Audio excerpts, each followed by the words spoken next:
কোনো এক বৃহস্পতিবার চলে গিয়েছিলাম বেলস পার্কে বান্ধবীর মন খারাপ ভালো করার জন্য। আসসালামু আলাইকুম, হ্যালো এভরিওয়ান। আরে এটাই তো সেই বেলস পার্ক যেখানে আমার ক্রাশ এসেছিল, আর সেই ক্রাশকে দেখার জন্য হাজার হাজার মানুষের ভিড়। হ্যাঁ, দিনটি ছিল 9 ডিসেম্বর 2024।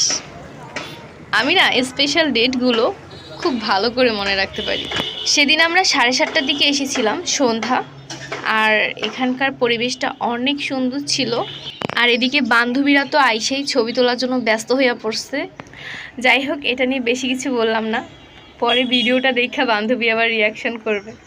আমার লাইফের প্রথম এবং প্রধান ইচ্ছেই হচ্ছে ট্রাভেল করা, বাট মনের মতো একটা ট্রাভেল পার্টনার পাচ্ছি না বিধায় সবগুলো পেন্ডিং পড়ে আছে। যদিও এটা নিয়ে কোনো আফসোস নাই, বাট যদি আল্লাহ বাঁচায় রাখে তাইলে ইনশাল্লাহ ট্রাভেল তো অবশ্যই হবে। বাট চলে আসছি আজকে বেলস পার্ক, আর এই বেলস পার্কের সবচাইতে সুন্দর বা সবচাইতে জনপ্রিয় কি একটা আইটেম জানেন? চা। এই ভিডিওটা দেখে আমার ভাই বোনরা বলবে, তুই যেখানেই যাস খাওয়া ছাড়া তোর কোনো কথা নাই। এক্স্যাক্টলি, খাওয়া ছাড়া কেন কথা বলবো?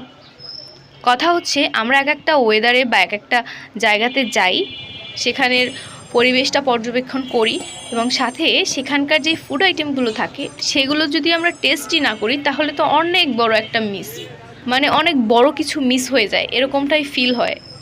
মানে বিশেষ করে আমার তো এরকমটাই ফিল হয়। সো আমরা প্রথমেই ভেলপুরি খেয়েছিলাম, দেন আমাদের প্রচণ্ড গরম লাগছিল, তাই আমরা এই ঠান্ডা ঠান্ডা লেবু শরবতটা খেয়ে ফেললাম।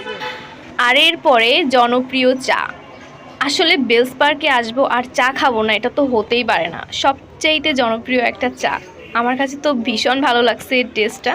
সো আজকে ভিডিওটা এই পর্যন্ত, সবাই ভালো থাকবেন, আল্লাহ হাফিজ।